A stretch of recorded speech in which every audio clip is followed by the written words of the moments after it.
Coming up, a motorcycle crash northeast of Avila, Missouri turns fatal. A little less cloud cover than what we started off with on Thursday, so early morning sunshine and a quick warm up across the 4 states with the latest from the Skywatch Weather Center. Also, the Jefferson Highway, now known as Highway 69, celebrates 90 years via a christening. The 4 states' most watched news starts now.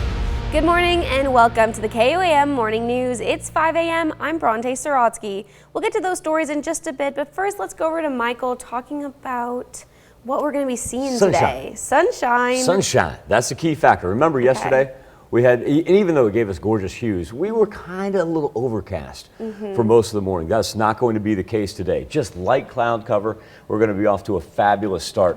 Let's go ahead though and my chair is stuck. I kid you not. Trevor, can you get that off of there? I kid you not, my chair is now stuck on a cord. Thank you, I appreciate that. Here's a look at our current flood warnings that we got. We'll start out by Independence, where we've got the flood warning for the Verdigris all the way into Saturday for the Neosho. I'm going to drop down by the Miami Commerce area. Trevor, you are the best. That lasts all the way into Sunday. Then as we transition up in the northern portion of southwest Missouri, that of course is going to be the Osage, Little Osage, and the Marmonton. And look at that one for the Little Osage, lasting all the way until Monday. So the water that we picked up, still hasn't receded all the way. Temperatures right now, not as far as the gap that we saw yesterday. That 10-degree difference that we had from north to south stabilized because we lost our cloud cover. Wind shifting right now, we'll go variable, but just everything's going to be 5 to 10 miles per hour and really not going to play too much of a role today.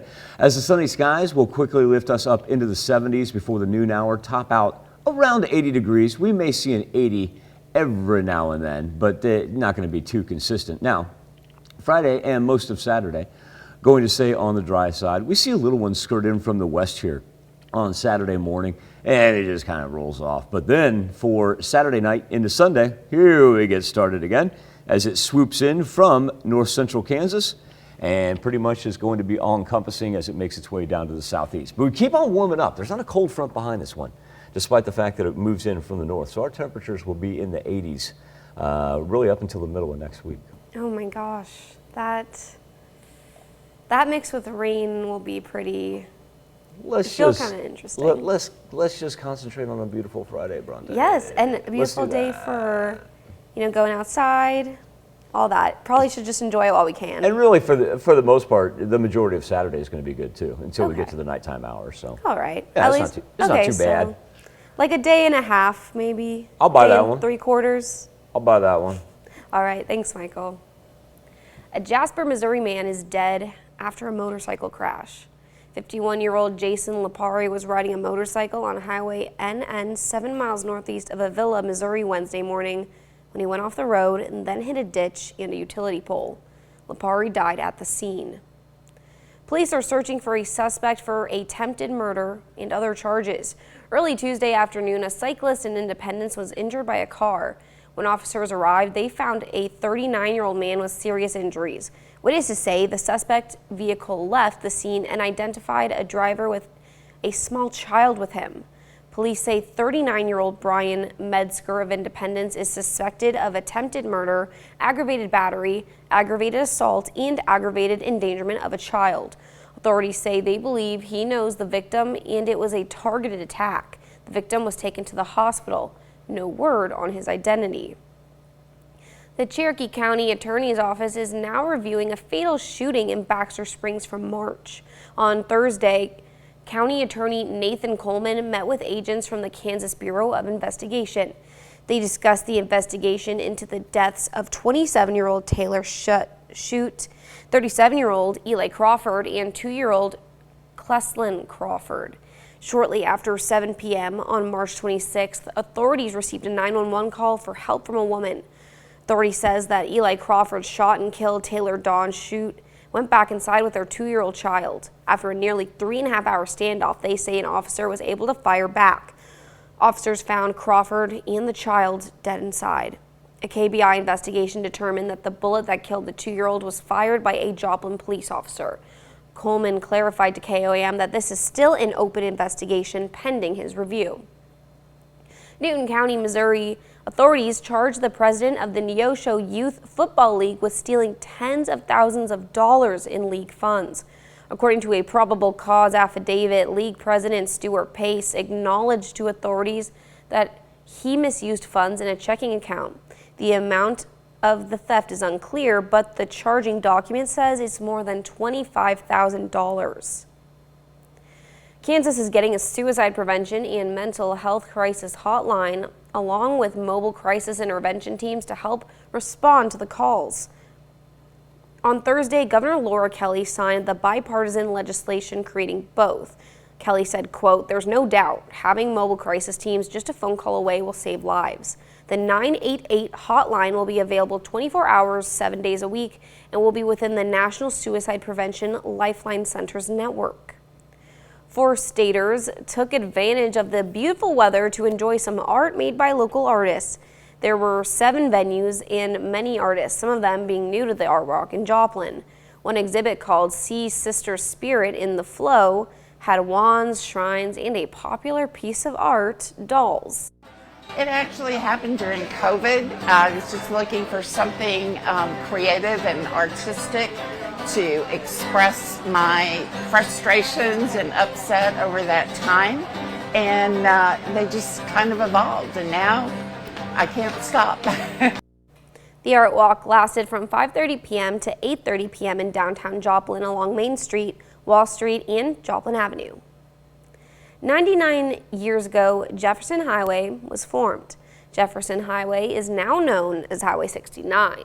At the time, it was christened by 3 girls breaking bottles of milk, tea, and water. So on Thursday, at the corner of Highway 69 and 47 in Franklin, also known as Gennardi's Corner, people gathered to celebrate the highway's anniversary.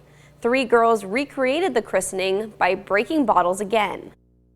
So we hope people will come through and stop and visit and see the monuments that we have around town and visit our park and our museum. The Jefferson Highway, now Highway 69, runs through 7 states. A youth transitional living facility in Joplin is the recipient of a new award. On Thursday, Head Start gave Loving Grace the Head Start Hero Award. Loving Grace is a facility that provides an 18 to 21-month program for young women and their children. The facility's Safe Stay program provides housing, food, education, and a variety of other resources for their residents. They start with them at the beginning and help them with resources that they need in the community themselves, and what the pregnancy is going to be like and what motherhood's going to be like. And then once the baby is born, they stay with them and help them with the development and different ideas to do with their children to help with the development growth. Head Start Hero gives local recognition to partners for exceptional services to individual Head Start grantees and delegates. Well, Friday is National Donut Day. The treats are getting their day in the sun. Some of your favorite spots, including Krispy Kreme and Dunkin', are offering deals. The holiday was originally created in 1938 by the Salvation Army to honor the women that served donuts to soldiers during World War I. Be sure to check in with your local donut shop to see their deals for the day. Several places as well that may have cafeterias that I know of where you could probably stop in and pick up a free donut as well. Cafeterias, you said? I say what? Wait, what did you say? I said there's several cafeterias. Yeah. Like, what do you mean, cafeterias? Celebrate the day, where you could stop in and grab a donut as well. Okay, like where? I can't give away the location.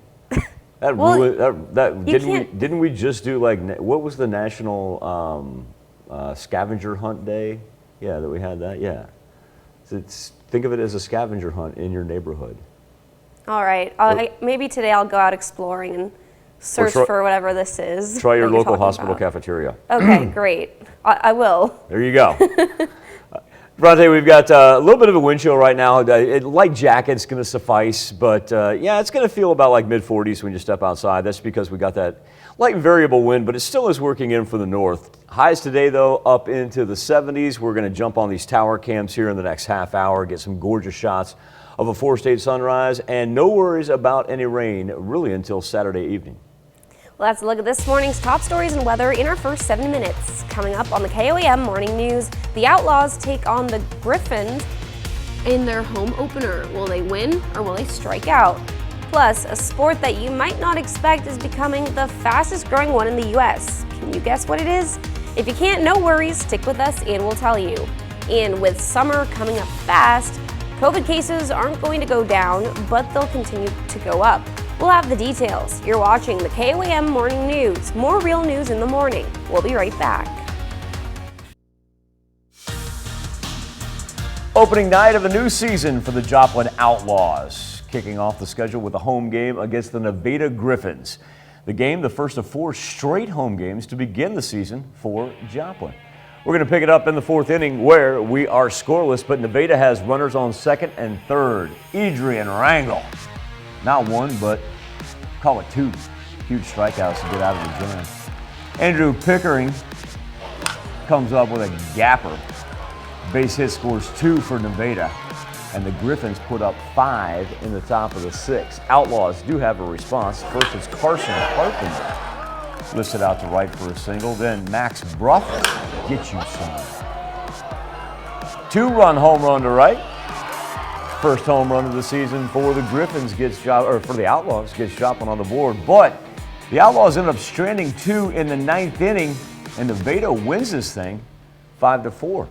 Major League action, opening game of a rivalry series between the Cards-Cubs. Cards winners of 3 straight, won 5 of the last 6 games, got 2 in the 9th, and still came up short. Chicago wins at 7-5. Paul Goldschmidt just continues to rake. Extends his hitting streak as he goes 1 for 5 with a double and an RBI. Pitt State's Garrett McGowan earning yet another postseason award. McGowan's been named an All-American by the NCBWA. McGowan led the team with a .399 batting average, 79 RBIs to lead the Gorillas, 18 home runs, and can't reiterate this enough, a perfect fielding percentage at first base. McGowan, the 9th All-American in Pitt State program history. Columbus High School head softball coach Amy Saporito named the CNC Coach of the Year. Titans had one of the best seasons in program history. Started the spring with 12 straight wins, finished with an 18-3 overall record, and along the way, won their first ever CNC League championship. They also had 8 players earn all-conference recognition. That was big. I wish that you always want to get all of them. You don't want to leave one, but it was a big deal. As we've went throughout the past several years, it's been a struggle to get 1 or 2 on, not alone 8 of them. So, I truly believe they deserve it, and they worked hard for it. You can check out the full list of all CNC softball awards on our sports page at KOAMNewsNow.com. Finally, game 1 of the NBA Finals. All you need to know is what happened in the 4th quarter as Boston would go on a 17-0 run in the 4th. Golden State would go 6+ minutes without scoring, and at one point in time, the Celtics made 9 of 10 three-pointers in the 4th quarter alone. Celtics win at 120-108. Now lead the series 1-0. Game 2 coming up on Sunday. Still to come on the KOAM Morning News, Mexico sends out its National Guard to help those affected by Agatha. And speaking of Agatha, we will take a look not only at our 7-day forecast, but also the track as it approaches the contiguous 48. We'll be back right after this.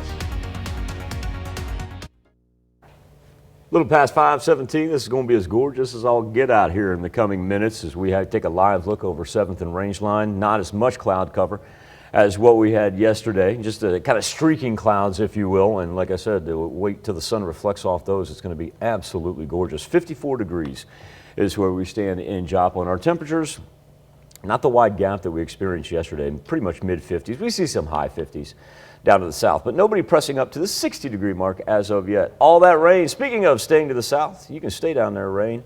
And also, too, not a whole lot formulating through Oklahoma, so we're actually going to stay on the dry side today. But remember, with that being said, there's a look at our river-specific flood warnings that we still have that range all the way in to the weekend. Now, average high for this time of year, normally we'd be expecting, to say 82, 83. We're going to come up a little bit short of that, but still going to be delightful as we look at the contiguous 48 and really not a whole lot of action, minus what's going on down here in the Atlantic Basin. We now have potential tropical storm number 1. That is actually the remnants of one Hurricane Agatha. Skipped over the Yucatan Peninsula right there, reformed now in the Atlantic. And when we talk about the potential as far as its track goes, this is one of those that we're going to pay attention to in the coming days because it's going to make a beeline pretty much for Florida and intensify into hurricane status here by the time we get to the weekend. That being said, let's sit back here in the 4 states and enjoy a marvelous Friday and really most of a Saturday as well, as we'll be able to keep the majority of the rain out of our purview until we get into Saturday evening. So here we go. We cruise through Friday without any problems. Really no cloud cover by the time we get into the afternoon hours. Little one tries to skirt us Saturday to the south, but now Saturday evening as the night progresses, our rain chances increase, and then we've got a band of thunderstorm activity that rolls in us for Sunday. That's also going to make it a little bit muggy there on Sunday and Monday with the precip hanging around and working our way back into the 80s. Time now to turn our attention to the KOAM Instapoll and our Facebook page. It's a sport that looks like tennis. It's not. Its name, unforgettable, pickleball. And the impeccable Ashley Strohmeyer, another name that's hard to forget. She has more on the trendiest sport in the country and what's making it so popular. It goes by an unusual name, but it's something a growing number of Americans can't seem to get enough of. Pickleball. According to the Sports and Fitness Industry Association, it's now the fastest growing sport in the entire country. It's the one rare sport that you can have every age, every generation, every background. The game, which combines elements from tennis, badminton, and ping pong, is still relatively young. Invented in Washington State back in 1965 by 3 dads who wanted an inclusive activity for family members of all ages. And one of their dogs, Pickles, is the game's namesake. You don't get to be on the edge of a sport growing very often. But why is it becoming so popular? For starters, it's relatively cheap to play. All you need is a paddle, perforated plastic ball, and an unoccupied section of a tennis court. Many players say it's also helping them stay in shape and combat personal struggles. I have more energy because I'm running a lot on the court. It's not very heavy on the body. I found a community here and started playing, and it was kept me from day drinking. And people seem to love it so much, it's even replacing other sports many used to enjoy. I told myself, I'm going to first start out with pickleball, and then I'll transition back to tennis. I've only stuck with pickleball. Close to 5 million people in the U.S. currently play pickleball. That's almost double the amount from just a few years ago. There is a USA Pickleball Association. Yes, it's a real thing. It says it's becoming increasingly attractive with those 55 years and under. Our question for you this morning, would you try pickleball? Let us know by logging on to our Instapoll, KOAMNewsNow.com/vote, or go directly to our Facebook page at KOAM News Now. Be back with Healthwatch next. Topping Healthwatch this morning, it's likely we'll see an all-new surge of new COVID-19 cases this summer. Researchers say new variants are set to keep COVID-19 circulating at high levels in the coming months and possibly into winter. Recent research suggests new variants can get past immunity barriers made by vaccines and past infections. CDC officials say new variants made up to 7% of new infections in the U.S. in late May, a big jump from 0.02% only a month ago. One professor of microbiology and immunology at Columbia University says without upgraded vaccines or boosters, a lot of people will get sick in the coming weeks to months. The White House has just launched a website to address the nation's infant formula shortage. WhiteHouse.gov/formula tracks the administration's efforts to get more formulas to supermarkets. A quick browse through it shows the progress in boosting supply since mid-May. You'll also find a list of administration actions, including invoking the Defense Production Act and other moves on imports. The launch comes amid major questions about the administration's handling of the shortage. President Joe Biden said Wednesday he wasn't aware of the issue till April, adding the shortage will be an issue for several more weeks despite the help from Europe. About 40 million Americans suffer from migraines, according to the National Headache Foundation. but many people may not get the help they need. In honor of National Migraine and Headache Awareness Month, Mandy Gaither has more on what experts say migraine sufferers need to know.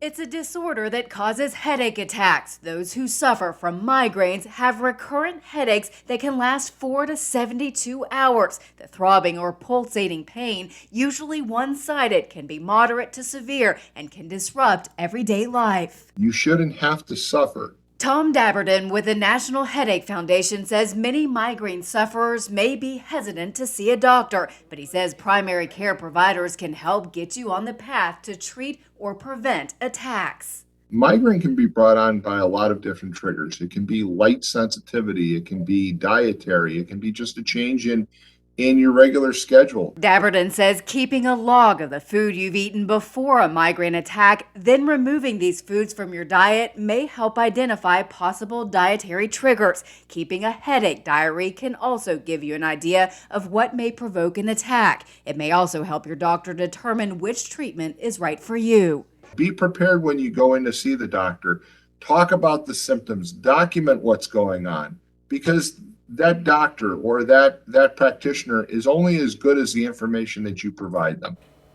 If your migraine causes prolonged loss of vision, unconsciousness, or uncontrollable vomiting, or if the pain gives you unusual symptoms that are abnormal for you and last more than 72 hours without relief, the National Headache Foundation says to seek doctor's care or go to an emergency department immediately. That's a look at some of today's top health stories. You're watching the KOAM Morning News. We'll be right back. Coming up, a motorcycle crash northeast of Avila, Missouri turns fatal. Early morning sunshine is going to warm us up into the 70s quickly. A beautiful four-state afternoon. Then look at this gorgeous morning as well. All the latest from the Skywatch Weather Center. Also, the Jefferson Highway, now known as Highway 69, celebrates 90 years via a christening. The four states' most watched news starts now. Good morning and welcome to the KOAM Morning News. It's 5:31. I'm Bronte Sorotsky. We'll get to those stories in just a bit, but we're going to head over to Michael. First, can we talk about the beautiful sunrise we're seeing? I don't know how we beat this right here. This is back-to-back days where Mother Nature has blessed us just with beautiful hues coming off of a four-state sunrise, just with a little light cloud cover, much lighter than what we had yesterday. But everything ranging from the purple to the orange, the yellow, and the pink. It's absolutely gorgeous outside. That's a live look over 7th and Rangeline, kind of facing off to the northeast a little bit. 54 degrees is where we find ourselves. A little light rain down to the south, not affecting any of our highlighted counties. And as this progresses down to the southeast, it's going to stay out of our way. Remember, if you got weekend plans, we do have a number of rivers. There they are listed right there that still have flood warnings in them that will last through the weekend. Want everybody apprised of that because I know you're chomping at the bit to get outside, enjoy some fresh air, get on the water, and have a nice weekend. But sometimes it's not worth it. Sometimes it's worth waiting a weekend and letting that water go down a little bit. Here's our temperatures as we stand here at 5:32 on a Friday morning, anywhere from, say 51 to 57. So not the wide variety that we saw yesterday. Still waiting on somebody to get to 60 though, but with this lack of cloud cover, a much quicker warm up than what we experienced yesterday, taking us up into the high 70s for this afternoon. As far as future track goes, after a great looking Friday, Saturday morning skirts us just a little rain for our far southern counties, breaks up pretty quick. And then we get ready for Saturday night because when this thing rolls through, the thunderstorms are going to work from the northwest down to the southeast. And everybody's going to get more rain here by the time Sunday is all said and done. After that passes through though, Bronte, say about mid-morning, going to be a little bit humid because our temperatures will be up into the 80s and that humidity is going to stick around from, number one, all the rain that we've already picked up this week. Right. Number two, the additional rainfall from Sunday. Well, not looking forward to the humidity, but hopefully, maybe next week. If it's not the heat. Oh, that's what people say around here, huh? They do. Yeah. It's not the heat. You didn't have to finish it. I already know. It's the humidity. Yeah. All right. But to kind of go back to what I was saying, please, everybody be out there if you're thinking about getting on a river this weekend. And like I say, it may be worth just holding off a week. Right. Way better to be safe than sorry. Yes. Thank you. Yeah. All right. Thanks, Michael. Police are searching for a suspect for attempted murder and other charges. Early Thursday afternoon, a cyclist in Independence was injured by a car. When officers arrived, they found a 39-year-old man with serious injuries. Witnesses say the suspect vehicle left the scene and identified a driver with a small child with him. Police say 39-year-old Brian Metzger of Independence is suspected of attempted murder, aggravated battery, aggravated assault, and aggravated endangerment of a child. Authorities say they believe he knows the victim and it was a targeted attack. The victim was taken to the hospital. No word on his identity. A Jasper, Missouri man is dead after a motorcycle crash. 51-year-old Jason Lipari was riding a motorcycle on Highway NN 7 miles northeast of Avila, Missouri Wednesday morning when he went off the road, hit a ditch and a utility pole. Lipari died at the scene. The Cherokee County Attorney's Office is now reviewing a fatal shooting in Baxter Springs from March. On Thursday, County Attorney Nathan Coleman met with agents from the Kansas Bureau of Investigation. They discussed the investigation into the deaths of 27-year-old Taylor Shute, 37-year-old Eli Crawford, and 2-year-old Cleslin Crawford. Shortly after 7 p.m. on March 26th, authorities received a 911 call for help from a woman. Officials said that Eli Crawford shot and killed Taylor Dawn Shute and went back inside with her 2-year-old child. After a nearly 3.5-hour standoff, they say an officer was able to fire back. Officers found Crawford and the child dead inside. A KBI investigation determined that the bullet that killed the 2-year-old was fired by a Joplin police officer. Coleman clarified to KOAM that this is still an open investigation pending his review. Newton County, Missouri authorities charged the president of the Neosho Youth Football League with stealing tens of thousands of dollars in league funds. According to a probable cause affidavit, league president Stuart Pace acknowledged to authorities that he misused funds in a checking account.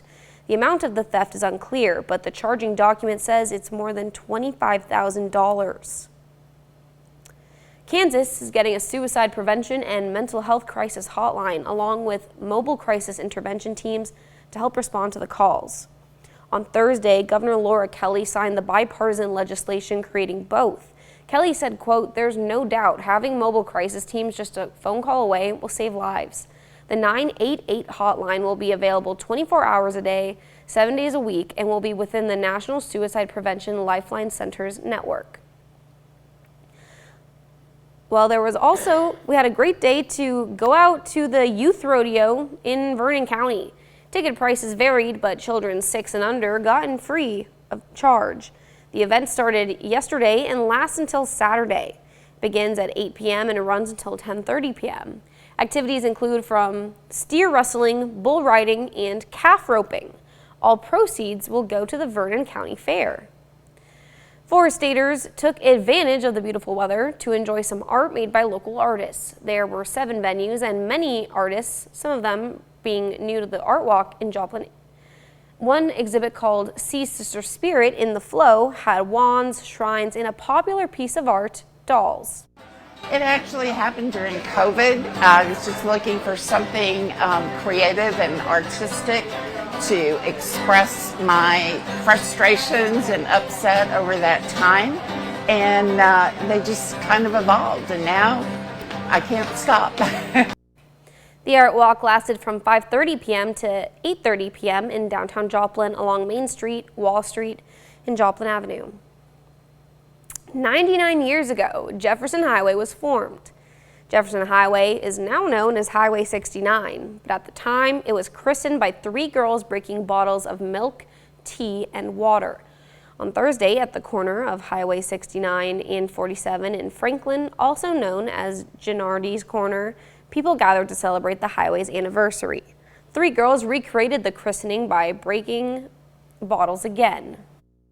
So we hope people will come through and stop and visit and see the monuments that we have around town and visit our park and our museum.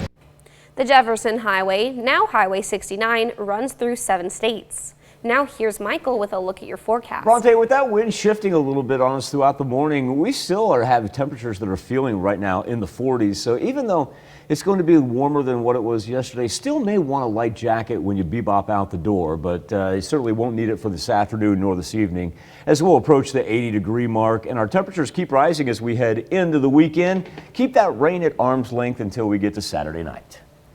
Well, this morning we're discussing pickleball.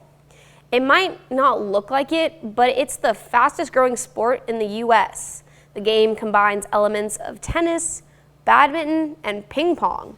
It was invented in Washington State back in 1965 by 3 dads who wanted a family-inclusive activity for all ages. Dads, huh? Yeah. Then the namesake of the sport, so one of their dogs was named Pickles. The reason pickleball is picking up in popularity is because of the fact it's so cheap to play. All you need is a paddle, perforated ball, and an empty spot on the tennis court. This brings us to our something to talk about. Would you try pickleball? Yeah, and actually 58% of our respondents right now say no.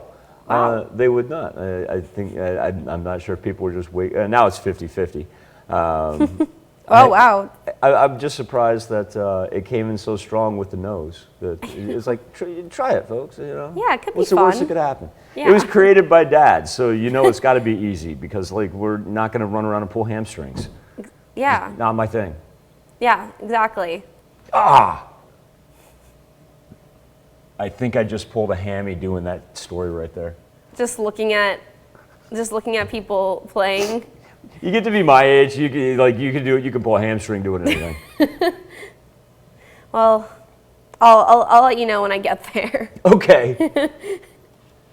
Well, that's a look at our top news stories coming up this half hour on the KOAM Morning News. Food banks are feeling the strain of inflation. Plus, the Queen remotely attends the Tree of Trees event. We'll have the latest. You're watching the KOAM Morning News. More real news in the morning. We'll be right back. Topping World Watch, the Mexican Secretary of Defense released updates on the impact of Tropical Storm Agatha on the Mexican coast. 9 people died and 33 wounded. According to the agency, 465 people are being treated in shelters.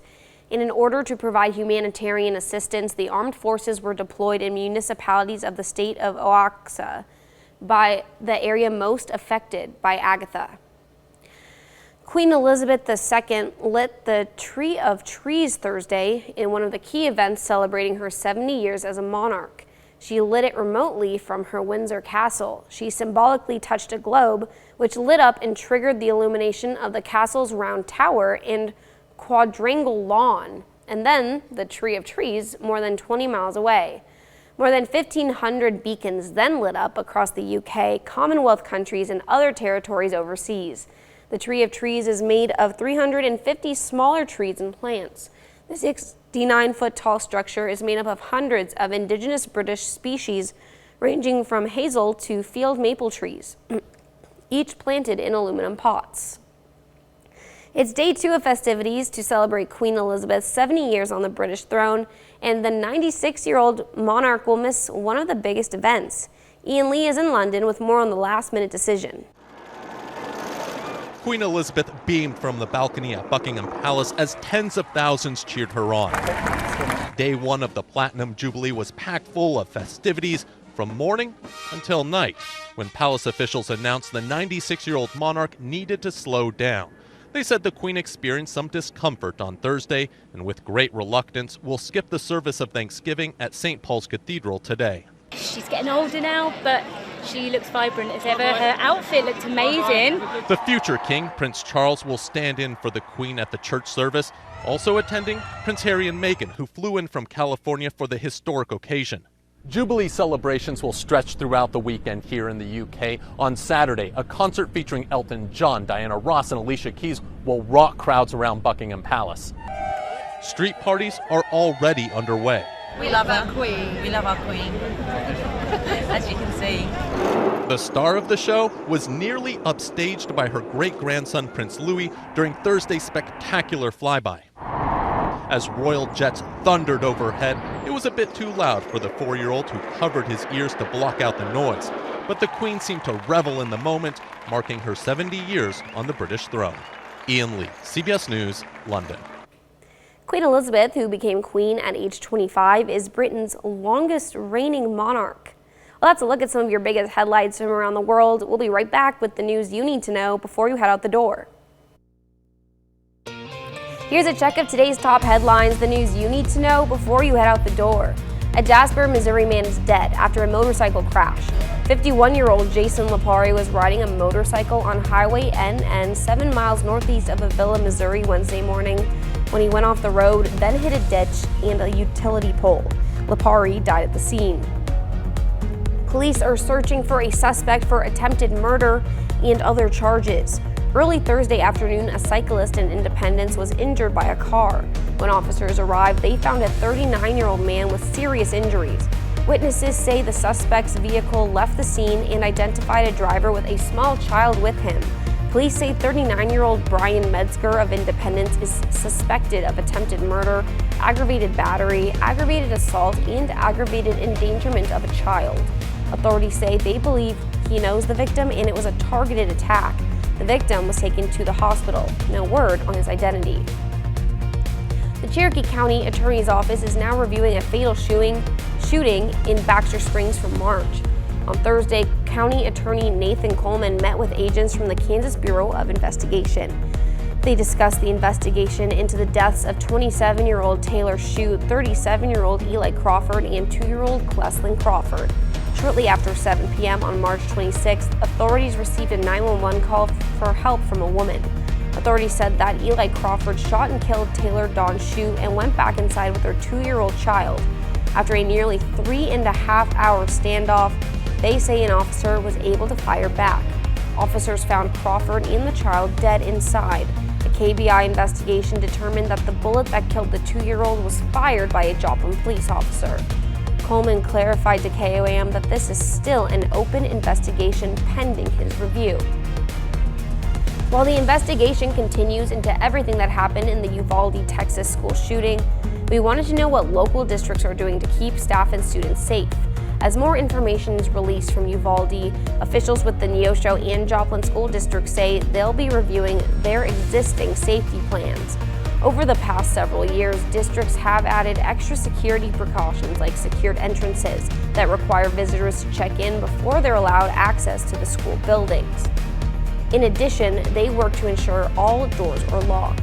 That's a check of today's top headlines, the news you need to know before you head out the door. Gorgeous sight as we look over 7th and Range Line, facing off to the northeast right there. Little light cloud cover. It's more like clouds streaking across the 4-state Friday morning sky, more so than the almost overcast feel that we had yesterday. Still may want a light jacket though when you head out the door, as it feels about like mid to high 40s. Temperatures are actually in the 50s right now, but the north breeze is what kind of knocks it down just a few degrees, if you will. But our weather trend is going to shoot us up into the 70s way before the noon hour. And then we'll have a couple 80s that'll show up here a little bit later. Heading into the weekend, we're going to pick up some rain. Won't be on us though, really until Saturday evening, and that's when it gets a little bit more widespread. We're going to carry that from Saturday night into Sunday morning. Sunday, got a chance to be a little bit muggy Sunday afternoon with temperatures up into the 80s and that humidity lingering into the beginning of next week. We'll be back with more KOAM Morning News right after this. Food banks are here to help the community members in need, but what happens when the shelves of these facilities go bare? Rose Schmidt has more on how inflation and rising gas prices are hurting the backup supply at one Minneapolis community center. Take a look around the supply room at Keystone Community Services, and this is it. There's no backup supply. We just need the community's help to make sure that we have enough food available for everyone who comes to our doors. This St. Paul food shelf is seeing emptier shelves and serving more than double the number of families from last year. It's been going up every month, and so the numbers of people coming to us as well as the number of new people. In April of last year, nearly 1,100 households used their services, compared to more than 2,600 in April of this year. I would have never ever dreamt that I was going to be in this situation, ever. Fran Brown started coming to Keystone after he was hit with a string of financial hardships about 5 years ago, from losing his job to his car being stolen. He now gets some help delivered to his front door on the first Wednesday of each month. Groceries that I had delivered to me, I don't think I would have been able to afford to purchase them. Along with rising food costs, gas prices are now at a record high in Minnesota. Food banks say they're experiencing the same challenges as Fran, plus labor prices and supply chain issues. Our prices over the last year overall are up 18%. And then in the last 3 months, they've been as high as 35%. Second Harvest Heartland says these pressures are mounting as federal supports sunset, like school meal waivers. But they're committed to providing that food and not to pass on costs to their partners like Keystone. You can't be a good worker, you can't be a good student, you can't be a good community member if you don't have enough food. Asking for that help can be extremely difficult, but take it from someone who knows firsthand. Unbelievably grateful. And these shelves prove that they are not alone. A lot of that concern that they may have, like I did, will be quickly alleviated. You'll feel so comfortable. Your dignity is not challenged. We'll be right back with another look at your forecast.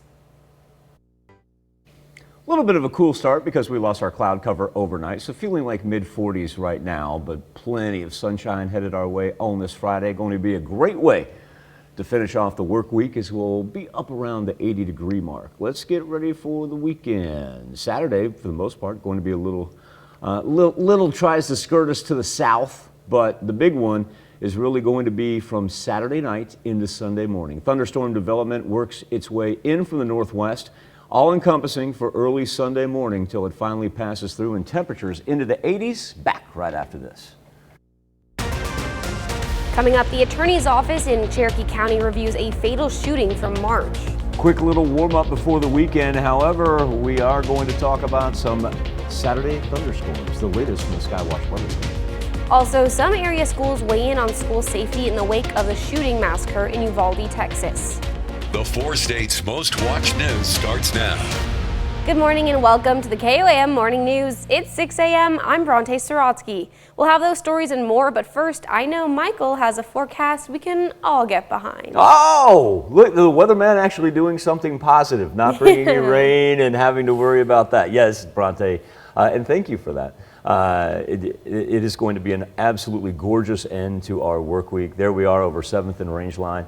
Little light cloud cover, 53 degrees. We actually do have a wind chill in effect. It feels like mid-40s right now, so you may want to grab the jacket when you head out. Skywatch Storm Tracker, though, not having to tolerate the clouds that we had yesterday, and more importantly, not having to worry about the rain. But with that being said, especially with the weekend coming up, I want to pay attention to the flood warnings that we still have in existence for our rivers. It's the Verdigris, the Neosho, the Osage, the Little Osage, and the Marmaton.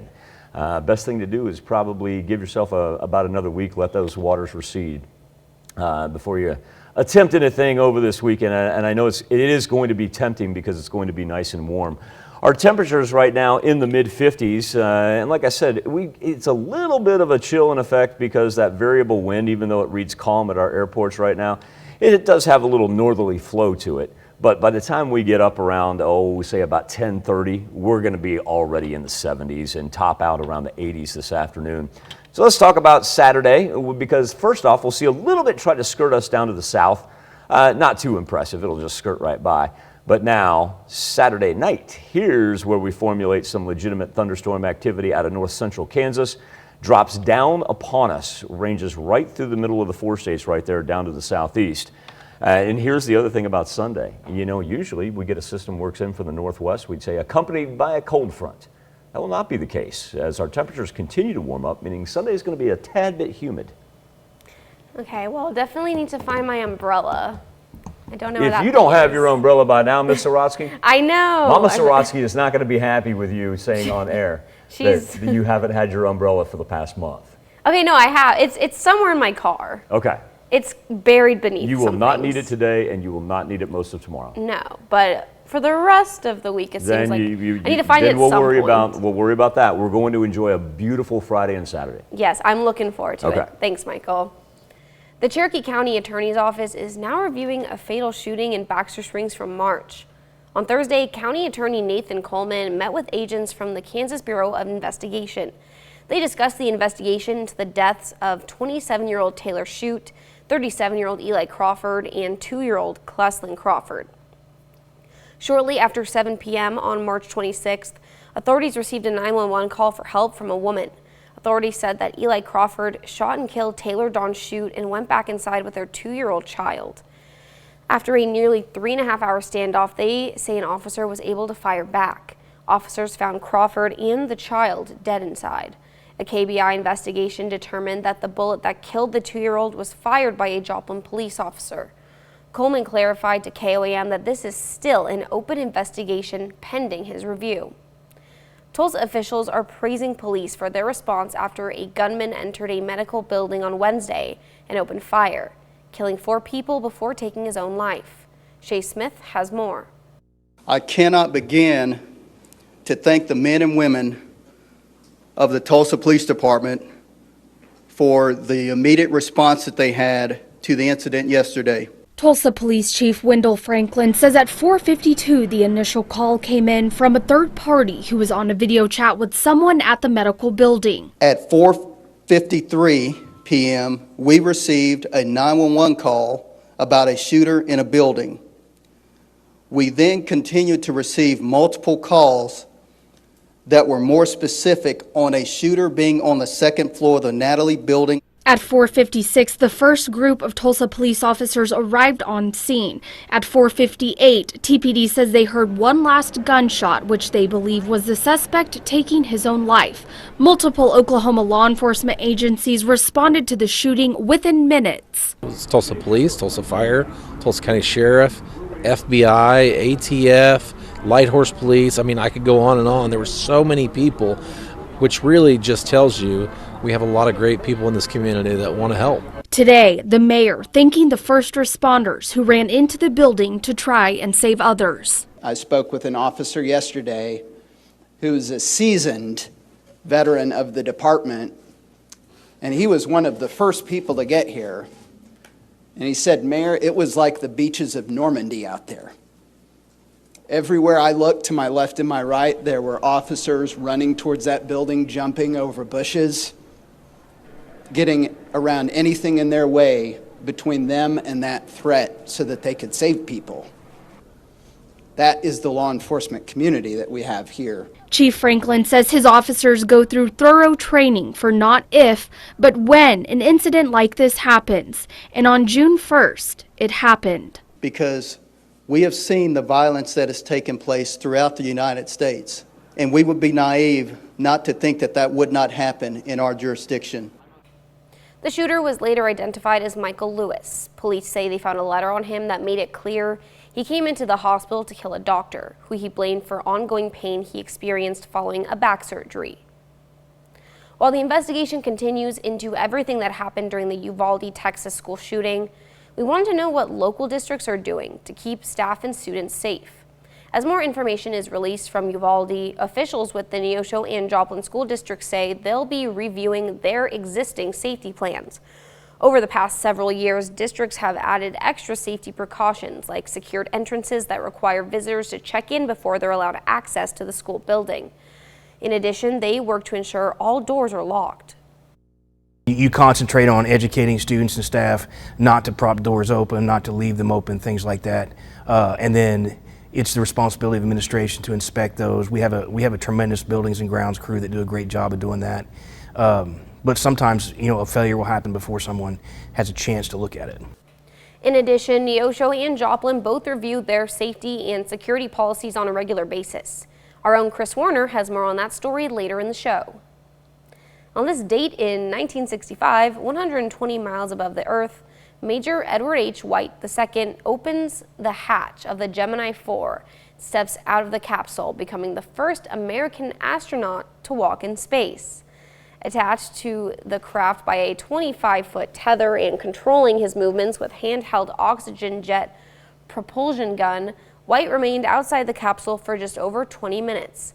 As a spacewalker, White had been preceded by a Soviet cosmonaut, Alexei A. Leonov, who on March 18, 1965, was the first man ever to walk in space. The Gemini space flights were the first to involve multiple crews, and the extended duration of the missions provided valuable information about the biological effects of longer-term space travel. It's pretty cool. Yeah, not to bring us down. Edward White then, of course, would be a pilot on Apollo 1 as well, along with Roger Chaffee and Gus Grissom.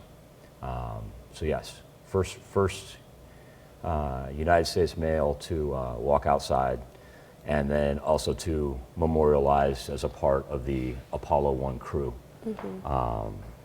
with, like I said, along with Ryder Chaffee and Gus Grissom. Our 7-day forecast is going to lift us up close to 80 degrees today. Plenty of sunshine. Don't have to worry about rain really until Saturday night. That's when it gets a little widespread as a front works in from the northwest, and that's going to carry us from Saturday night into Sunday morning. That's a look at this morning's top stories and weather in our first 7 minutes. Coming up on the KOAM Morning News, we've got Emily Frankowski from Cnc Culture stopping by to tell us about the afterlife and a one-man show. Plus, a shooting at a church in Ames, Iowa takes the life of 3 people. And a well-known sleep supplement is sending children to the hospital. You're watching the KOAM Morning News, more real news in the morning. We'll be right back. Topping Nation Watch this morning, 3 people are dead in Iowa, including the alleged shooter, after an incident outside of a church in a mess. The sheriff's office says there is no ongoing threat and no reports of others being injured. Officials say they received multiple 911 calls Thursday night. 2 people and the male shooter were found dead. The shooting reportedly happened during a church program. Police have not yet determined a motive for the shooting. In the wake of a new rash of mass shootings in the U.S., gun control advocates rallied at the Tennessee Capitol building Wednesday to demand action. Kelsey Gibbs has the details. So today we here to stand together as one. They marched from Legislative Plaza through security in the state capitol to send a message to Governor Bill Lee and state lawmakers. We want people not just to go into a gun store and get a gun, background checks.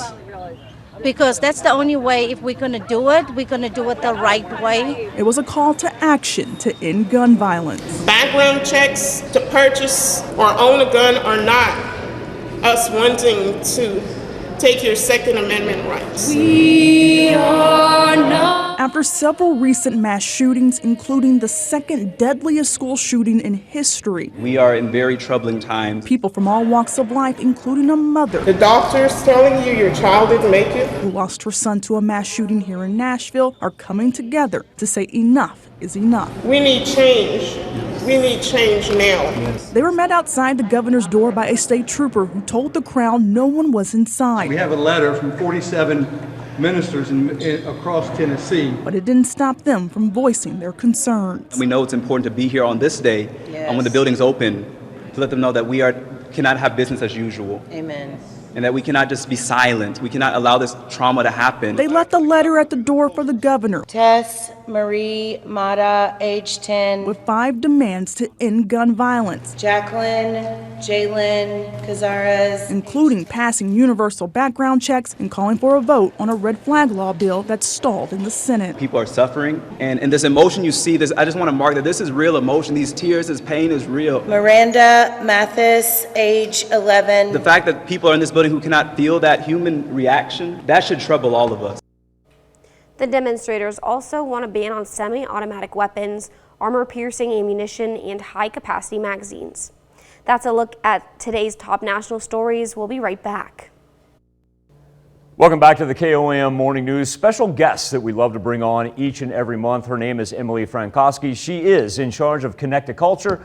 We affectionately like to call her E-Frank. And Emily, I want to thank you so much for your time this morning, because what your organization does each and every month, you come here and you update us on the marvelous cultural aspects that you're able to bring us here in the 4 states. And I want to start with an interesting thing that's called bell hammers. But the one thing that kind of tipped me off, and I was like, oh, that's curious, it's called a one-man show. Can you kind of explain to us what bell hammers is and how you were able to bring it to town? Yeah, so this is a one-of-a-kind experience that will be held at Spiva Center for the Arts, and it is called One Man Show Bell Hammers, and it features Joplin native Lance Schaubert, who is returning from New York. That's where he usually lives. I was about to say, the Lance Schaubert? Yes, the Lance Schaubert, who used to live here, but then him and his wife moved away. Yeah. Definitely same guy, and he's an author, and so Bell Hammers is his newest debut, I believe, novel, And it's very reminiscent of a Prairie Home Companion, and it features stories about, you know, true blue Westerners, and it tells the story of his grandpas as they use pranks and different kind of antics to chase an oil company out of Little Egypt, Illinois. So, and the great thing about Lance, for those, and I love the fact that you brought up Prairie Home Companion, because that is Lance's humor. The way he intertwines that. So you've obviously spoken with him. What are kind of his thoughts about coming back home? I think he's ecstatic to come back home and visit, and very proud to show his newest work. And what's, you know, one-man show, he's definitely going to be, you know, reenacting. He's going to be reading directly from the book in a more dramatic way. He's also going to bring in some guests, so you don't know who exactly that will be, from other things that he's worked with. You never know with Lance. So, but it will be a lot of fun for all ages. You know, if you're not sure your kids would enjoy it, they will also have kind of an aside project for kids to work on. So it's going to be a really fun event. And I think the key thing about folks, first off, this is coming up Saturday on June the 18th. It's going to take place at 7 o'clock. Like Emily said, it'll be at the Spiver Center for the Arts, but it's free and open to the public because of how Connect to Culture is able to bring us these marvelous events. Speaking of interesting events, Eternal Homes, from Murfreesburg to the Mount Hope Cemetery tour. When we talk about a tour here and when we talk about these homes, what exactly are we diving into? Oh man, you're just diving into a world of the past. And this is a really fun event because Murfreesburg is partnering with Webb City's Historic Preservation Commission. And I love the term they use. They're thinking outside their block, because Murfreesburg, as you know, is in Joplin. Right. So they're going over to this wonderful Mount Hope Cemetery. I love, you know, taking a look at the mausoleums there and just, you know, going for a walk. But there'll be historic reenactments, there'll be actors having vignettes outside mausoleums, different things like that. You'll get to see inside the mausoleums, which, you know, usually they are locked up tight, but you'll get a peek at what's inside. And they will also, you know, earlier in that day, it's not part of this, but you can actually bundle the tour and this other event. They're going to be teaching you how to restore tombstones. So, you know, teaching you the correct way and the correct, you know, chemical products to use, because the stones are often more porous and softer, you know, and require a specialized cleaning method. They do, and actually I've done a little background research on that, and I think it's wonderful that we're able to actually take that information to families, and so that way they're able to preserve the tombstones that are important to them. And once again, here's the great thing, that's going to happen on Saturday, June the 18th as well, so we can make an entire day of it. We can do the Eternal Homes tour, and then we can follow that up, 7 o'clock, Saturday the 18th, go see Lance Jobert, do the one-man show of Bellhammers. Emily, I tell you what, I've got to run to a break, but also too, I've got kids. You've got some really kid-friendly things here that are really dedicated toward kids. Can I get you to come back here in a little bit, because I want to ask you about those? Sure, I'll stay. Okay, we're going to have Emily Frankowski. She is in charge of Connect to Culture. Emily, number one, thank you for your time already. Number two, I'm going to come revisit with you in just a little bit, and we'll be back with more KOAM Morning News right after this. Topping Healthwatch this morning, new research shows more children are winding up in the hospital after taking the widely available sleep supplement melatonin. The Centers for Disease Control and Prevention report shows a 530% increase in pediatric melatonin ingestions reported to poison control over the last decade. The largest spike occurred during the pandemic. Placing a graphic health warning label on cigarette packages may cause smokers to hide their packs in public. The University of California, San Diego researchers looked at more than 350 smokers and found people who had packs with the warnings were more likely to hide the packs from view. Research suggests this type of behavior, not flaunting smoking, could reduce teen perceptions that smoking is socially acceptable. And a new research shows exposure to traffic noise at school can impact a child's working memory and attention. Researchers at Barcelona Institute for Global Health led the study that was conducted at nearly 40 schools. The study found no association between residential noise and cognitive development. That's a look at some of today's top health stories. You're watching the KOAM Morning News. As we say hello to the glow cloud on this beautiful Friday morning, making its way over the tree line at 7th and Range Line. Absolutely gorgeous start. Now, it is a little bit chillier than what we'd anticipate. Those are below our average lows for this time of year, just by, say, 5-6 degrees. But you may want a light jacket, and you and the kiddos. If the kiddos, I just kind of reverted back into school mode right there. If the kiddos are going anywhere this morning, but by the time we all get to the afternoon, it's going to be absolutely gorgeous. We're going to be up into the high 70s. I really think we'll get to the 70s here about, say, 10:30.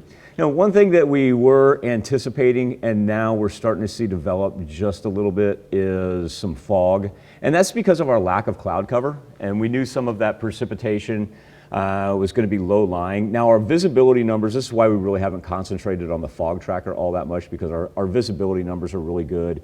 And talking to boots on the ground, it's more so in low-lying agricultural areas. But do want you to be apprised of that situation, that every now and then you're going to run into some patchy fog, but we're not talking about anything serious.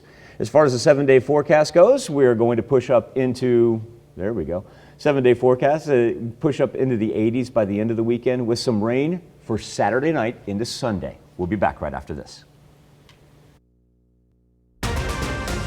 Coming up, the attorney's office in Cherokee County reviews a fatal shooting from March. Satellite arrays illuminated by a beautiful 4-state sunrise. A gorgeous, gorgeous end of our work week, but thunderstorms before we get to the weekend, the latest from the Skywatch Weather. Also, some area schools weigh in on school safety in the wake of the shooting massacre in Uvalde, Texas. The 4 states' most watched news starts now. Good morning and welcome to the KOAM Morning News. It's 6:29. I'm Bronte Sorotsky. We've got more on those stories coming up, but first, Michael has a springtime forecast to tell us about. Not too bad. I tell you what, 36 hours before the rain re-arrives, and we'll take that for what it is, because we've still got flood warnings that we need to dispatch of before we can call everything safe and sound. 53 degrees over 7th and Range Line right now as we took the tower camera, turned it to the northeast. We do actually have, this sounds a little counterintuitive with it being the 3rd of June, we do have a little bit of a wind chill in effect right now. You can knock about 2 to 3 degrees from our temperatures off of what it actually feels like. Skywatch Storm Tracker being a little bit finicky, nothing hitting the ground. We don't have any precipitation to worry about. That's all going to stay down to the south of us where they have some spotty rain. But with that being said, we still do have flood warnings for a number of our rivers. The Verdigris, the Neosho, the Osage, the Little Osage, and the Marmonton. All of those stretching through the weekend, some of them not expiring until Monday. Here's a look at those temperatures, anywhere from about 51 to 57. Not the wide discrepancy that we had yesterday. But the breeze, even though we're going to read calm, I tell you what, just that little northerly flow, you'll kind of notice it when you step outside this morning. Weather trend, though, we'll be in the 70s by, say 10:30, push up to the 80s. This afternoon, high 70s, but we will see an 80 down to the south. And as far as future track goes, Friday and most of Saturday looking absolutely delightful. Now, Saturday, we see a little bit that tries to skirt the far southern reaches of the 4 states there for Saturday morning, early afternoon, but we really don't get started in earnest until Saturday evening. That's when thunderstorms move in out of north central Kansas, and as they push through, it's going to take pretty much through Sunday morning until they're done. After that, up into the 80s, so watch out for that humidity when you're out and about Sunday afternoon trying to finish up that yard work before we embark on another wet week beginning Monday. Oh man, okay, thanks Michael. The Cherokee County Attorney's Office is now reviewing a fatal shooting in Baxter Springs from March. On Thursday, County Attorney Nathan Coleman met with agents from the Kansas Bureau of Investigation. They discussed the investigation into the death of 27-year-old Taylor Shute, 37-year-old Eli Crawford, and 2-year-old Cleslin Crawford. Shortly after 7 p.m. on March 26th, authorities received a 911 call for help from a woman. Authorities said that Eli Crawford shot and killed Taylor Dawn Shute and went back inside with their 2-year-old child. After a nearly 3.5-hour standoff, they say an officer was able to fire back. Officers found Crawford and the child dead inside. A KBI investigation determined that the bullet that killed the 2-year-old was fired by a Joplin police officer. Coleman clarified to KOAM this is still an open investigation pending his review. The shooting at Robb Elementary in Uvalde, Texas is bringing local safety to the forefront. We wanted to know what our local districts are doing to keep students and staff safe. KOAM's Chris Warner spoke with 2 of them and has the answer. When it comes to school security, there's a number of plans and procedures in place to keep students and staff safe. Too many, in fact, to cover them all in a single newscast. We paid a visit to the Neosho Middle School and to Kelsey Norman Elementary in Joplin and spoke with each district's safety and security director. What we learned is both districts have a number of similar policies and procedures in place. One of the concerns in the Uvalde shooting was a door that didn't lock when it was closed. Ryan West with Neosho says locked doors are one of their top ways to stop someone from getting in. You concentrate on educating students and staff not to prop doors open, not to leave them open, things like that.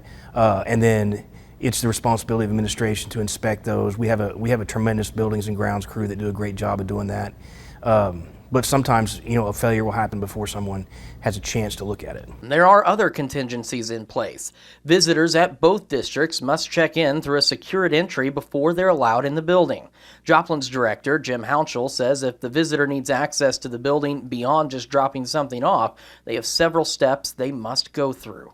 They're ran through a visitor management system that checks the background of our visitors, makes sure they're not on the National Sex Offender database or on our database of individuals. Once they have passed that, they're given a visitor badge and escorted to wherever they need to go. West says Neosho has similar procedures, but it's about more than just securing the building. Environmental design is a big thing, and it's a fine line because you want the school to be secure, but you also want it to be a positive learning environment. You don't want it to feel like a fortress. Hounshell says they also have a Duress Alarm, which is similar to a panic button that can be pressed if a situation develops in the building. And it puts out a voice alert over the intercom, letting building occupants know that they need to start their lockdown procedures. At the same time, it notifies the police. And even at many locations, it'll shut doors. Hounshell says there's even an app staff can use to initiate the lockdown procedure from anywhere in the building. In addition to physical security, both districts have school resource officers, which are armed. In addition, both Hounshell and West are armed. I'm Chris Warner for KOAM News. Hounshell and West say as more information is released from Uvalde, they'll review their current safety plans and procedures to ensure everything is covered. However, both add they review those procedures on a regular basis regardless of what's happening nationally. Larry Mcmurtry, one of the most well-known modern writers working in the Western genre, is born in Wichita Falls, Texas on this date in 1936. Of Mcmurtry's early novels, his best known was Horseman Pass By, which became the basis for the popular movie HUD. Some of Mcmurtry's other novels include Leaving Cheyenne, The Last Picture Show, Moving On, and Terms of Endearment, of which the movie adaptation won 5 Academy Awards. Mcmurtry's most successful novel was To Be Lonesome Dove, which won the Pulitzer Prize for Fiction in 1986. Larry Mcmurtry passed away in 2021. Texas legend for if you grow up there, and especially maybe if your mom teaches American Lit and you grow up in Texas. Yeah, you always thought it was pretty cool to be able to lay claim to Larry Mcmurtry. I used to hang around the library at North Texas State University, where he went to school, and everything there is like Larry Mcmurtry went here. Yeah, no, that's super. Yeah. I mean, I would bet they would do that. That's pretty cool. That library stakes their claim on that, and it is super cool. And I think that's really neat that we were able to include him this morning. Yeah. Currently at Bronte, I'll tell you what, we haven't seen much of a warm up, but then again, you have to remember, we always get that pre-sunrise dip this time of year that'll drop about 2 degrees before it quickly rebounds. And so while we sit at 53 right now, I really think by the time we get out of the show, we're talking about 56, 57, and then we just work our way straight up toward the 80-degree mark later on this afternoon. Stay dry for today, most of tomorrow, but remember, tomorrow night, that's when we work thunderstorms in from the northwest from Saturday night into Sunday morning. That's a look at our top news stories coming up this half hour on the KOAM Morning News. One new report says teenagers should have no problems finding a summer job that pays well. Plus, maybe you've heard of it, maybe you've even played it, but some are calling pickleball the fastest growing sport in the U.S. What do you think? We'll let you weigh in and we'll be right back. In Consumer Watch this morning, stocks rose yesterday. The season for summer jobs just kicked off. It's good to be the king, and you can celebrate the whole day today, donut hole that is. Here's Matt Piper with your consumer news. That lazy teenager at home to get a job this summer. According to a report from Drexel University, this summer is expected to be the best job market for teens in 15 years.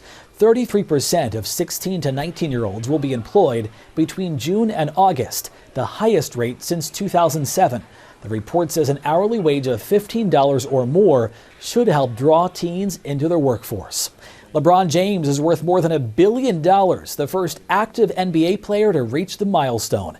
That's according to Forbes, which says the NBA star has a number of lucrative endorsement deals, real estate holdings, and business ventures. In his 19-year playing career, James has brought in $385 million from his basketball salary alone. Michael Jordan is the only other NBA player to reach the $1 billion net worth mark. And time to eat the donuts. Today is National Donut Day, and many chains are giving away the treat for free. At Dunkin', those who buy a beverage get a free donut. No purchase necessary at Krispy Kreme for one, and it's just $1 for a dozen there. And Duck Donuts is giving away one free cinnamon sugar donut. That's it for Consumer Watch. Let's go over to Michael for our Something to Talk About. So from what I heard, though, we actually have 2 former basketball players, Michael and Kobe. I don't think, was Kobe mentioned in that story? I don't think so. Kobe was not mentioned in that story. No. Kobe, yes. Kobe, No. the latest state, is worth more than $1 billion. LeBron being the only active player to achieve that mark. But yeah, I didn't want Kobe to be left out. No, that's good you mentioned in that either. Yeah. Okay. This morning, KOAM News Now Instapoll and KOAM News Now Facebook page, pickleball. Well, it may not look like it, but yeah, this is the fastest growing sport in the entire United States. So think about a combination of tennis, badminton, and ping pong. Developed in Washington State, it's actually not new. It was developed back in 1965. Had several dads getting together looking for a family-inclusive activity, and one of their dogs just happened to be named Pickles. And really the reason for popularity is you can watch these people playing. Look how simplistic it is. Give me a paddle, give me a perforated ball, and I mean, you can play on a pickleball court, but you don't necessarily need one. Essentially, you could go down to your local tennis court, kind of mark off what you want your playing surface to be, and just use that. So our question for you this morning is, would you try pickleball? We are split down the middle. Bronte, this has never happened before. 50-50. This only happens when you're here. 50% of you saying yes, 50% of you saying no. Remember, each and every morning, you can go to KOAMNewsNow.com/vote, or you can also connect to us on the KOAM News Now Facebook page. We're going to come back, celebrate birthdays and anniversaries, but first, off to New York. Let's check in with Gail. Hello to you, I'm Gail King. Coming right up on CBS Morning, civil rights attorney Ben Crump joins us to talk about his new Netflix documentary. It's called Civil.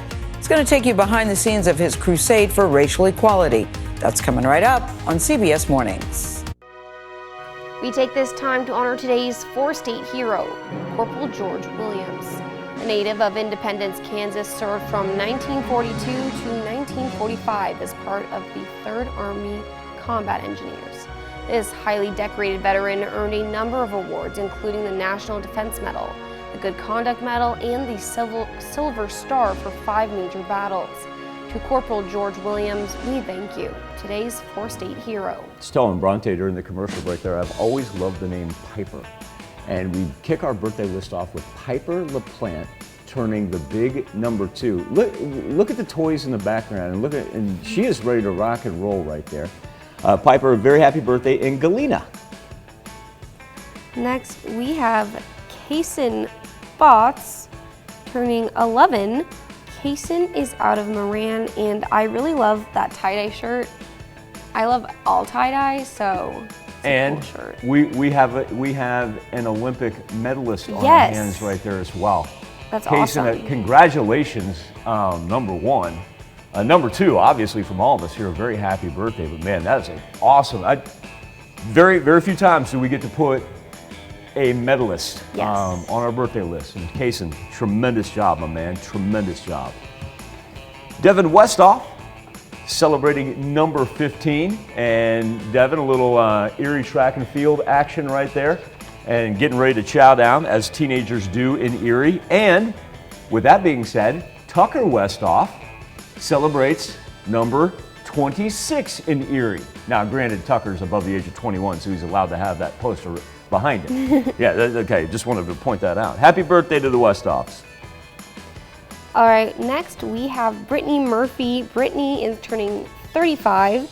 She has a happy birthday message from Roman, Ryder, Raylan, and Mom. Yep, I always love it when we get that family that has those birthdays right there. Does Mom also have an R name, I wonder? Yeah, they always send those birthdays in and everybody's included right there. I absolutely love it when they do that. Happy birthday, Miss Brittany. We've got Kirk. Oh, we're back. Okay. Thank you, Will. You did an awesome job with this. So, for those of you that weren't able to join us yesterday, we have the Chevley twins. And so Ellie's on the left. But Ellie, you had your day yesterday, and this is Lucy's day on the right. And yes, folks, Ellie and Lucy are twin sisters, but they actually celebrate their birthdays on different days. Ellie's birthday was June the 2nd, and today is your day, Miss Lucy. And so from all of us here, a very happy birthday to you. And I know she probably hangs that over you, that you're the youngest one. I get that, but just wait. Things will flip as you guys get older, and you're gonna tell her that you're the youngest one, and when you guys get a little bit older. But Ellie and Lucy, thank you for letting us have fun with your birthdays. We've really enjoyed it for the past couple of days. Okay, now we're back to Kirk and Troy Crothers. They are turning 50, and these two are twins. And we have a special message for them. Yeah, if you couldn't tell by the picture. Keep reading. I'm just enjoying the picture. How about this year, save some awesome blossom for us? Which I don't think is at Chili's. I think that's at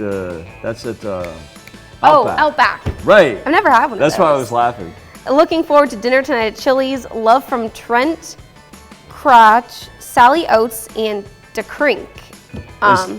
And so the Crothers twins, Bronte and I will be catching up with you tonight at Chili's. At Chili's, yeah. Yeah.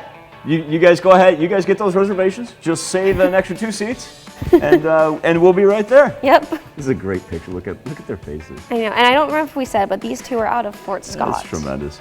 Chad Musgrave turning number 51. That's a man after me right there. Getting some yard work done. I love that. Chad's in Galena, and Chad, I want you to know that these happy birthday wishes come with love from your girlfriend, Leanne, your family, and of course, all your friends. We have Patty Robinson celebrating a birthday, and Patty is in Columbus. Sherry Rattery, I'm told she's turning 40-something. It sounds good to me. Happy birthday, Sherry.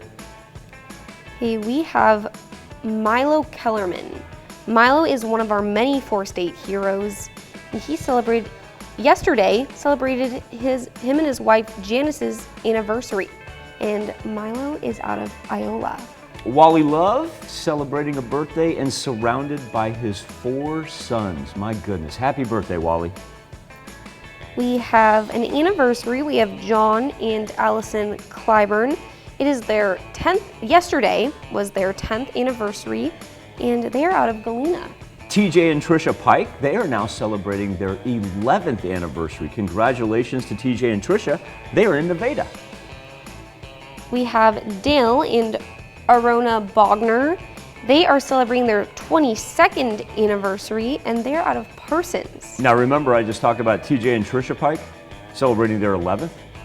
Well, 22 years before that, Tandy and Carmen Pike were married, and they're now celebrating their 33rd anniversary, and they're also in Nevada. That's actually interesting that we went 11th, 22nd, and 33rd. Right. That's pretty cool. It is. All right, we have Michael and Carol Clyburn. They are out of Galena and celebrating their 45th anniversary. And our own Gabe Hansen, our news and production assistant right now on the Wheels of Steel, aka the audio board. Gabe, a very happy birthday to you, my man. 2 turntables and a microphone up there. Keep the mics on, I'm good. I'm gonna figure out why we do not have a picture of one Chad Eddington. I will get to the bottom of this. Chad, happy birthday. Also too, I'll find you. Happy birthday, Chad. Ashley Dunbar, a happy 37th birthday. Ashley is in Oswego. And Larry Brown, celebrating number 81 in Franklin. And Larry, I want you to know this comes with love from the family. Happy birthday, happy anniversary to all. Here's Bronte Saratsky with a very important birthday announcement. You can be part of the KOAM Birthday Club by going to our website and signing up, and you can get special deals from local businesses. So go to KOAMnewsnow.com. Sign up for the KOAM Birthday Club today. We'll be back with more KOAM Morning News right after this. Here's a check of today's top headlines, the news you need to know before you head out the door. A Jasper, Missouri man is dead after a motorcycle crash. 51-year-old Jason Lipari was riding a motorcycle on Highway NN 7 miles northeast of Avila, Missouri Wednesday morning when he went off the road, then hit a ditch and utility pole. Lipari died at the scene. While the investigation continues into everything that happened in the Uvalde, Texas school shooting, we wanted to know what local districts are doing to keep staff and students safe. As more information is released from Uvalde, officials with the Neosho and Joplin school districts say they'll be reviewing their existing safety plans. Over the past several years, districts have added extra safety precautions like secured entrances that require visitors to check in before they're allowed access to the school building. In addition, they work to ensure all doors are locked. That's a check of today's top headlines, the news you need to know before you head out the door. And when you do head out the door, our temperatures are going to be feeling like the high 40s, low 50s. Our actual temperature sitting right now around 53 to 55. But yeah, the north breeze does knock a little bit off of it. But now that we've got sunny skies, no cloud cover to worry about like we did yesterday. And so the difference there will be our warm up will be considerably faster than what we experienced on Thursday. Stay dry today, dry and sunny, and then as we work into tomorrow, we see a little morning rain tries to skirt the far southern reaches of our highlighted counties. Really doesn't amount to much. Then Saturday night, well, that's a little bit of a different story, as some widespread thunderstorm activity comes out of north central Kansas, works its way through for Saturday night through mid-Sunday morning. After that, back with the warm-up, but those skies are going to clear out after that rain and put us up into the low 80s for Sunday and Monday. That is warm. We'll take it.